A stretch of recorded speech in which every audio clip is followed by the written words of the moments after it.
Assalamualaikum warahmatullahi wabarakatuh. Nama saya MT Zarnova dengan NPM 10070303043. Di sini saya akan menjelaskan tugas Perkot, yaitu Kota yang Muftahir, dan yang saya ambil yaitu Urban Digital Twins for Smart Cities and Citizen, the case study of Herrenberg, Germany.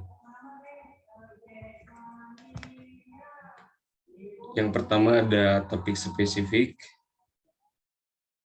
Secara umum, teknologi digital dan aplikasi sangat penting untuk proses menjembatani pengetahuan formal dan rasional untuk tata kelola kota yang lebih cerdas dan berkelanjutan. Dalam The Twins Digital pemodelan ini, yaitu berupa visualisasi, proses, dan data yang kompleks, termasuk ke dalam partisipasi kelompok yang sangat penting. Di sini, kembar digital memiliki kapasitas untuk mengatasi tantangan kompleks bagi kota. Pengembangan kembaran digital perkotaan yang diterapkan ke kota Herrenberg di Jerman dapat diterapkan dan divisualisasikan hampir mulus di semua skala pada banyak lapisan dan berbagai kategori dalam realita virtual dan teman. Untuk latar belakang yaitu The Smarter City. Kota adalah sistem yang kompleks, antara lain terkait dengan dinamika ekonomi, ekologi, dan demografi. Di dalamnya terdapat tantangan sistem yang kompleks semakin diatasi dan dicoba untuk diatasi dengan menerapkan beragam konsep yang kurang lebih inovatif dan teknologi. Oleh karena itu, saya di sini menganjurkan agar sebuah kota menjadi pintar, yaitu perlunya ada inovasi dan konsep teknis, berpusat pada masyarakat, dan meningkatkan kualitas hidup semua penghuninya. Untuk prototipe kembar digital yang ada di kota Herrenberg, didikan memiliki potensi untuk mengatasi permasalahan kompleks perkotaan dengan memvisualisasikan proses ketergantungan yang kompleks dalam sistem perkotaan, dengan cara menstimulasikan kemungkinan hasil dan dampak, serta pertimbangan kebutuhan persyaratan heterogen warganya, dengan memungkinkan perencanaan partisipatif kolaboratif. Hal ini didasarkan pada data akses terbuka dan perangkat lunak sumber terbuka, untuk memberikan kembali kedaulatan data dan akses informasi kepada warganya. Sehingga semua ini merupakan faktor penting untuk membangun kota yang demokratis. Untuk proses perencanaannya, kembar digital di perkotaan Herrenberg menggunakan yang satu pemodelan 3G dari lingkungan binaan. Jadi berdasarkan data dan informasi geografis seperti model elevasi digital atau DEM, atau model pembangunan digital yang disediakan oleh otoritas regional. Jadi nanti divisualisasikan melalui gambar 3 dimensi. Untuk yang kedua ada model jaringan jalan matematis menggunakan teori dan metode sintaksis ruang. Penerapan teori dan metode ini menggunakan pendekatan teoritis graf yang memungkinkan kita untuk menganalisis potensi gerakan tembus untuk mobil dan pejalan kaki. Kedua ada simulasi mobilitas perkotaan dengan sumo, yaitu dengan simulasi lalu lintas menggunakan perangkat lunak.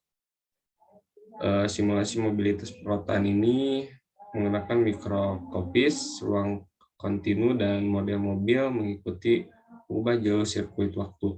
Yang keempat ada simulasi aliran udara dengan open form. Jadi data cuaca dan iklim resmi terintegrasi memungkinkan penyelidik untuk menghubungi emisi dan potensi volume lalu lintas, distribusi, mempertimbangkan angin, dan faktor-faktor seperti suhu dan kelembaban. Selanjutnya ada simulasi populasi menggunakan data kuantitatif, empiris, dan jaringan sensor. Selama instalasi dan perakitannya, jadi mencakup data nyata tentang partikel, suhu, dan kelembaban. Dan keenam ada data kuantitatif empiris, yaitu rute perjalanan kaki dan pengendara sepeda. Dengan menggunakan aplikasi yang berbasis OS, M-Tracker ini memungkinkan pengguna untuk melacak rute harian mereka, sehingga nanti didapatkan stasioner mereka merekam citra dan sampel suara setelah memberikan komentar dalam bentuk catatan. 7 ada data sosial kualitatif empiris untuk menunjukkan bagaimana tempat perkotaannya. Dan berikut merupakan gambar konsep perencanaan atau perancangannya. Yang pertama ada mountain attached sensor, merupakan sensor dari yang saya tadi dijelaskan. Yang selanjutnya ada visualisasi, merupakan visualisasi dari hierarki yang pusat ataupun yang cabangnya. Yang selanjutnya ada pemandangan historik dari kota Herrenberg sendiri. Selanjutnya ada pemodelan VR yang ada di kota Herrenberg. Yang selanjutnya ada dataset for pedestrian atau buat pejalan kaki. Selanjutnya ada simulasi untuk particular matter and wind flows. Selanjutnya ada PR untuk during participatory. Selanjutnya ada bentuk kolaborasi dengan organisasi. Untuk bentuk kolaborasi sendiri, yaitu bersama perusahaan teknologi informasi dan komunikasi. Untuk pembiayaan sendiri, ketergantungan dengan teknologi atau digital ini mungkin agak mahal ya untuk diterapkannya. Untuk kajian studi banding kasus, saya membandingkan kota Herrenberg dan kota Zurich. Dan keduanya ini mengusung konsep pembangunan kota yang sama, yaitu the digital twins. Untuk di kota Herrenberg sendiri hampir sama dengan kota Zurich, cuman yang menjadi perbedaannya yaitu partisipasi dan pandangan masyarakat sangat penting dalam perencanaan kota Herrenberg ini, agar menciptakan kota yang demokratis dan sekaligus mengedukasi masyarakat akan perencanaan yang akan dilakukan. Jadi maksudnya agar nanti untuk pengembangan kota ke depannya, jadi masyarakat sudah terbayang gitu kan, kotanya bakal seperti apa nanti kalau sudah terbentuk kotanya, jadi masyarakat tidak kebingungan. Dan pandangan masyarakat akan pengembangan kota ini sangat dihargai oleh kota Herrenberg sendiri. Untuk kajian teorinya, jadi untuk prototipe di kota Herrenberg itu memiliki potensi untuk mengatasi kompleksitas perkotaan dengan visualisasikan proses dan ketergantungan yang kompleks dalam sistem perkotaannya. Untuk di kota Zurich sendiri, yaitu kembaran digital berarti pengayaan dan konsisten dari investasi data spasial 3D dengan sebagai tambahan untuk pemodelan dan deskripsi data.